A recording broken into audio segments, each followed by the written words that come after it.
हर खबर पर होगी आपकी पकड़। डाउनलोड कीजिए एबीपी लाइव ऐप। इस वक्त एक बड़ी खबर आ रही है। हाथरस की केस जांच में सीबीआई टीम मौके पर पहुंचने वाली है। ये टीम घटनास्थल का मुआयना करेगी जो पीड़ित के घर से कुछ ही दूरी पर है। ये वही जगह है जहां पीड़ित पर हमला किया गया था। हाथरस में आसपास के उस इलाके में पुलिस व्यवस्था चाक चौबंद है। अब तक इस केस की जांच एसआईटी कर रही थी और अब सीबीआई ने केस को अपने हाथ में ले लिया है। सवाल यह है कि क्या सीबीआई की जांच में नए खुलासे सामने आएंगे। एबीपी न्यूज की टीम हाथरस में मौजूद है जो वहां से पल पल का हाल भी हमको पहुंचा रही है। दो तस्वीरें आपके सामने हैं। पहुंचने वाली है सीबीआई की टीम, इंतजार हो रहा है। ये तस्वीरें हाथरस की है जहां पर सीबीआई की टीम कल ही शाम पहुंच गई थी, लेकिन मौके पर आज अब से कुछ देर बाद सीबीआई की टीम पहुंचेगी। उस घटनास्थल की तस्वीरें हम आपको दिखा रहे हैं जहां पर पीड़िता के साथ दरिंदगी की गई थी, उसको कॉर्डन ऑफ किया जा रहा है। पुलिस, स्थानीय पुलिस उस जगह को कॉर्डन ऑफ कर रही है। हमारे साथ हमारे सहयोगी रक्षित सिंह उसी घटनास्थल और गांव से मौजूद हैं। रक्षित, परिवार वाले नहीं चाहते थे सीबीआई इंक्वायरी हो, सीबीआई जांच करे, लेकिन अब सीबीआई की टीम जांच करने पहुंचने वाली है। बिल्कुल विकास जी, देखिए हाथरस कांड में आज एक्शन भरा दिन रहेगा जब सीबीआई फिजिकली कहें कि ऑन ग्राउंड उतर रही है। एक तरीके से फिजिकली ग्राउंड पर उतरने के लिए सबसे पहले गांव में पहुंच रही है और गांव में सीधे घटनास्थल की ये तस्वीरें आप देख सकते हैं कि बड़ी संख्या में जो पुलिस बल है वो यहां पर तैनात कर दिया गया है। इसके अलावा पूरे के पूरे एरिया को, क्राइम सीन को जो है वो कॉर्डन ऑफ किया गया है इस तरीके की येलो टेप लगाकर।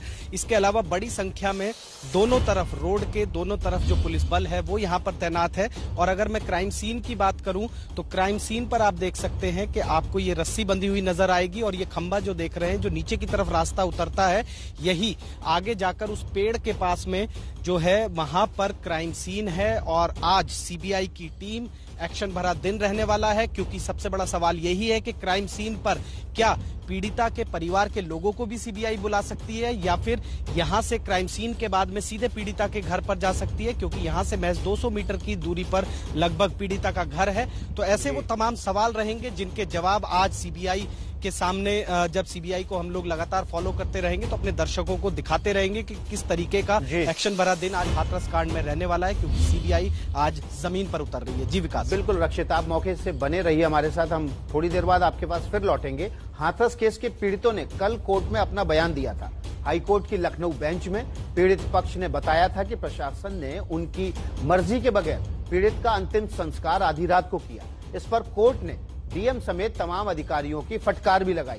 कोर्ट के रुख से पीड़ित पक्ष को न्याय की उम्मीद जगी। हमारे साथ दो खास मेहमान भी जुड़ गए। रक्षित सिंह भी हमारे साथ बने हुए हैं मौका वारदात से, उस घटना स्थल से जहां पर पीड़ित के साथ दरिंदगी हुई थी। इसके अलावा रेखा अग्रवाल सुप्रीम कोर्ट की वरिष्ठ वकील बनी हुई है। शमीना शफीक महिला आयोग की पूर्व सदस्य भी हमारे साथ बनी हुई है। सबसे पहले रेखा अग्रवाल का रुख कर लेते हैं। रेखा जी, सीबीआई की टीम पहुंचने वाली है। तमाम सबूत हमने देखा था कि घटनास्थल पर छोड़ दिए गए थे स्थानीय पुलिस द्वारा, जो एविडेंस कलेक्ट करने चाहिए थे। मसलन चप्पल थी, वहां पर टूटी चूड़ियां पड़ी हुई थी।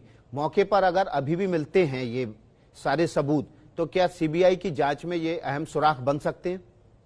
बिल्कुल, देखिए कि एक जैसे कहते हैं कि एक राई का दाना भी होएगा ना, तो वो भी उतना का उतना कोई छोटा सा कंकर होगा, वो भी सबूत के तौर के ऊपर एसआईटी को बहुत ज्यादा इन्वेस्टिगेशन के लिए मदद कर सकता है। जैसे कहते हैं कि चोर की दाढ़ी में तिनका, एक बहुत पुरानी कहावत है ना, तो उसी हिसाब को उसको ध्यान में रखते हुए एक एक चीज जो है वो काम आएगी आपको सच्चाई के ऊपर पहुंचने के अंदर। आखिर के अंदर जो ये एसआईटी का गठन किया गया और जो इन्वेस्टिगेशन हो रही है अब सीबीआई द्वारा, तो उसके अंदर एक मकसद क्या है? मकसद क्या है कि सच्चाई पे पहुंचना।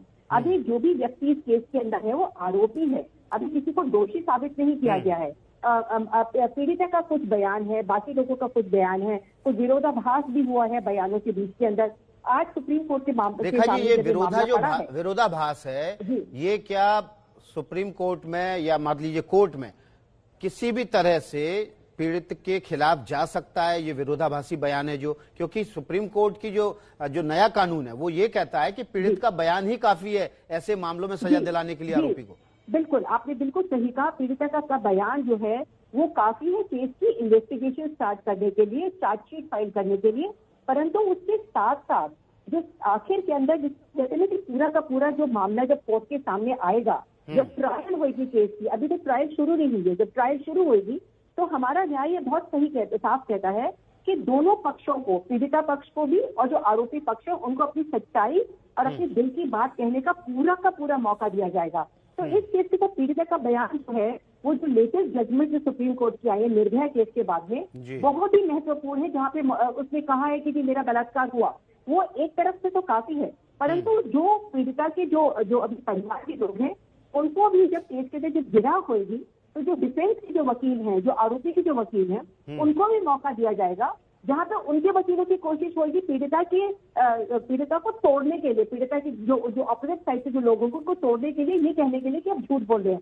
आखिर के अंदर पंच बैठती, जो कोर्ट बैठती है, उसके अंदर परमेश्वर बैठता है और कोर्ट को आखिर के अंदर इस बात को फैसला करना है कि एक तरफ पीड़िता का बयान है, एक तरफ विरोधाभासी बयान है पीड़िता के परिवार वालों के, और तीसरी तरफ है जो जिरह की जाती है। सारी चीजों को देखने के बाद में कोर्ट जो है किसी भी जिसके इमोशंस से जो प्रभावित नहीं होती है, आखिर बिल्कुल सबूतों के आधार पर ही निष्कर्ष पर पहुंचेगा। हमारे साथ शमीना शफीक साहब भी, शमीना शफीक पूर्व सदस्य हैं महिला आयोग की, वो भी मौजूद हैं। शमीना जी, ये जो मामला है इसमें पहली बार ऐसा कोई परिवार सामने आया है जो पीड़ित का परिवार कह रहा है कि हमें सीबीआई इंक्वायरी नहीं चाहिए, और सीबीआई इंक्वायरी नहीं चाहिए, इसके पीछे वो तर्क भी दे रहे हैं कि नहीं एसआईटी की जांच पर्याप्त है।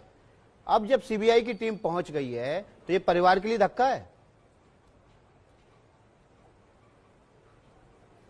नहीं, मुझे नहीं लगता परिवार के लिए धक्का है। एक्चुअली ये धक्का तो सिस्टम पर होना चाहिए कि एक पीड़ित का परिवार जो है उसको जो इंस्टीट्यूशंस हैं जो हमारे लिए बनाए गए हैं उन इंस्टीट्यूशंस पे भरोसा नहीं है। और उन्होंने ये नहीं कहा था कि हमें एसआईटी काफी है हमारे लिए, उन्होंने कहा था हमें जुडिशियल इंक्वायरी की जरूरत है। दैट मीन्स पुलिस से संबंधित कोई भी ऐसी जांच हो जिसपे उनको भरोसा नहीं है। अगर किसी पे भरोसा है तो न्यायपालिका पर भरोसा है। ये धक्का परिवार के लिए नहीं है, ये धक्का उन सारे स्तंभों के लिए है इस देश में जो न्यायपालिका के साथ मिलकर एक व्यक्ति को न्याय देते हैं। अगर पुलिस से भरोसा उठ जाए, अगर एसआईटी से भरोसा उठ जाए, अगर सीबीआई से भरोसा उठ जाए, तो आप समझ सकते हैं कि पीड़ित का परिवार जो है वो किस मुश्किल से गुजर रहा है। आज भी जब हम आपसे बात कर रहे हैं उस वक्त भी वो किस मुश्किल से, किस किस्म का दबाव है। एक गरीब परिवार जिसकी बेटी के साथ इतना बुरा हुआ हो, उसके ऊपर डीएम का क्या जोर रहा, क्या किस तरह का उनका बर्ताव रहा, ये हम सब ने मीडिया के माध्यम से देखा, आपके चैनल के माध्यम से देखा कि किस तरह से पत्रकारों को भी जाने की इजाजत नहीं थी। तो जो दबाव की वहां प्रक्रिया एक पूरी की पूरी चल रही थी, मुझे नहीं लगता उसमें कहीं बिल्कुल कोई कमी दबाव आई की बात आप कर रही हैं शमीना जी। सीधे रक्षित सिंह के पास चलते हैं, मौके पर मौजूद हैं, घटना स्थल पर मौजूद हैं। रक्षित, आप गांव में हैं, उसी जगह पर हैं, परिवार ने राहत की सांस ली है कल जब हाईकोर्ट ने फटकार लगाई और तमाम अफसरों की घिग्गी बंद गई, जवाब देते नहीं बना। बिल्कुल विकास जी, जब हाईकोर्ट में परिवार के 5 सदस्य पहुंचते हैं और जो बात वो लगातार मीडिया के सामने हमारे कैमरे पर बोल रहे थे, तो वही सब बातें जब बंद कमरे में कोर्ट में कही गई, तो कहीं ना कहीं न्याय के मंदिर में जब परिवार के लोग पहुंचते हैं तो उनका विश्वास जो है वो बढ़ जाता है। और वो विश्वास हमें रात में भी जब हमारे सहयोगी ने परिवार से बात की यहाँ गाँव में तब भी दिखाई देता है, और सुबह में भी, क्योंकि अधिकारियों को कड़ी फटकार जो है वो कोर्ट की तरफ से लगी है कि अगर किसी अमीर की बेटी होती, अगर किसी पावरफुल आदमी की बेटी होती तो भी क्या आप रात में इस तरीके से 2:45 पर अंतिम संस्कार करते बिना परिवार वालों को शक्ल दिखाए? तो जाहिर तौर पर जब न्याय के मंदिर में परिवार पहुंचा है तो उनका न्याय के प्रति जो भरोसा है वो कायम हुआ है और बढ़ा है, और वही भरोसा जो बढ़ा है वही उनकी बातों में अब झलकता हुआ नजर भी आ रहा है। तब भी क्या यही होता? सीधे रेखा अग्रवाल के पास चलते हैं। रेखा जी, सबूत जो है वो रसूखदार के मुंह नहीं देखते, सबूत जो है या अदालत जो है वो रसूखदार के दबाव में नहीं आती। जब कोर्ट के सामने मामला पहुंचेगा, सबूत सामने आएंगे तो दूध का दूध और पानी का पानी होगा। विकास जी, आपने बिल्कुल सही कहा। हमारी जो न्यायपालिका है वो किसी के जरिए भेदभाव नहीं करती, चाहे कोई राजा हो चाहे रंक हो, कोर्ट के सामने सब बराबर हैं। जिस दिन जैसे कहते हैं ना कि जो कोर्ट का जो सामना है सबको करना पड़ता है, उस समय कोर्ट आपका जो फाइनेंशियल स्टेटस है वो नहीं पूछती है। जब इतने सारे सबूत जो है, पुख्ता सबूत जो है, जब प्रोसिक्यूशन पेश करेगी कोर्ट के सामने अपनी चार्जशीट के साथ में जब पेश करेंगी, तो उससे वो कोर्ट को उन सारे जो सबूतों हो और उनकी तवज्जो कर दी है। उनकी तवज्जो देने के बाद में अगर कोर्ट इस निर्णय पर पहुंचती है और उसे पूरा जो आरोपी पक्ष उनको पूरा समय दिया जाएगा, ऐसा नहीं है कि उनके खिलाफ शुरू में ही कोर्ट अपना मन बना लेगी कि ये जो लोग दोषी है।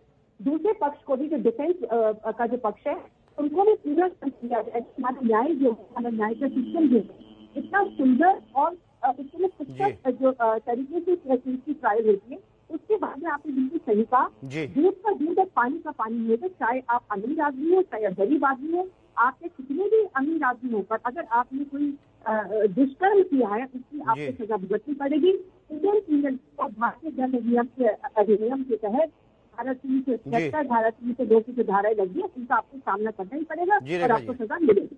जी देखिए, गंगा जल मांगा था लेकिन मेरा मिला है केरोसिन। अब कोर्ट से जब लौटे हैं, लखनऊ हाई कोर्ट से सुनवाई के बाद जब पीड़ित परिवार लौटा, तो पीड़ित की भाभी ने एबीपी न्यूज से बातचीत में बताया कि कोर्ट ने प्रशासन को आधी रात में चिता जलाने के लिए फटकार लगाई है। पीड़ित परिवार ने केस को दिल्ली या मुंबई ट्रांसफर करने की मांग भी की है। तो रक्षित ने बात की पीड़ित की भाभी से, लेकिन इस वक्त रक्षित के पास ही चलते हैं, सीधे मौका वारदात पर मौजूद हैं, उसी गांव में मौजूद हैं। रक्षित, आपने दिखाया तस्वीरों में कि पुलिस उस एरिया को, घटना स्थल को कॉर्डन ऑफ कर रही है, उसकी घेराबंदी कर रही है। मेरा सवाल यह है कि अब तक पुलिस ने इस घटना स्थल की घेराबंदी क्यों नहीं की थी? दूसरी बात, पुलिस ने जो साक्ष्य छोड़ दिए थे, क्या वो अभी भी वहां पर पड़े हुए हैं? चप्पल, हसिया, चूड़ी के निशान। और सबसे बड़ी बात है, अब सीबीआई के आने से पहले पुलिस क्यों जाग रही है? इतना गैर व्यावसायिक रवैया कैसे है उत्तर प्रदेश पुलिस का? विकास, आपने बिल्कुल सही शब्द का इस्तेमाल किया, गैर व्यावसायिक, यानी कि नॉन प्रोफेशनल। नॉन प्रोफेशनल इसलिए क्योंकि पूरे एरिया को खुला छोड़ा गया था, एक तरीके से वॉक अराउंड प्लेस बन चुका था। ना सिर्फ गांव के लोग, मीडिया के लोग और आसपास के गांव के लोग इस स्पॉट को लगातार देखते रहे, क्राइम सीन पर जाते रहे, घूमते रहे। उसके बाद में जो वहां पर एविडेंसेस पड़े हुए थे, जब वो खबरें मीडिया में आई, जब हम लोगों ने दिखाई, तो उसके बाद में फिर वो एविडेंसेस वहां से उठा लिए गए। लेकिन आज की तारीख में भी आप ये देखिए कि जब सीबीआई आ रही है तो सिर्फ एक कोरम जो है वो कोरम पूरा किया जा रहा है कि उससे पहले ही इस एरिया को कॉर्डन ऑफ किया जा रहा है।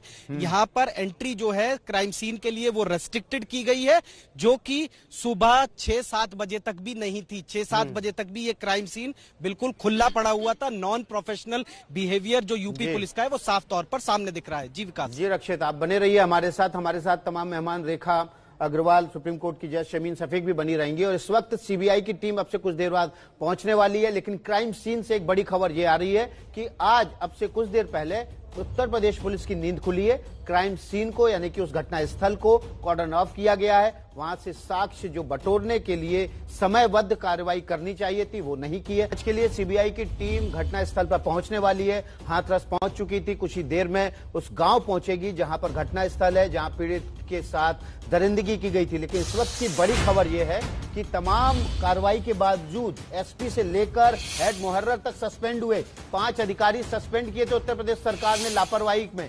लेकिन उसके बावजूद उत्तर प्रदेश पुलिस की नींद आज सुबह खुली है, जब सीबीआई की टीम मौके पर पहुंचने वाली है।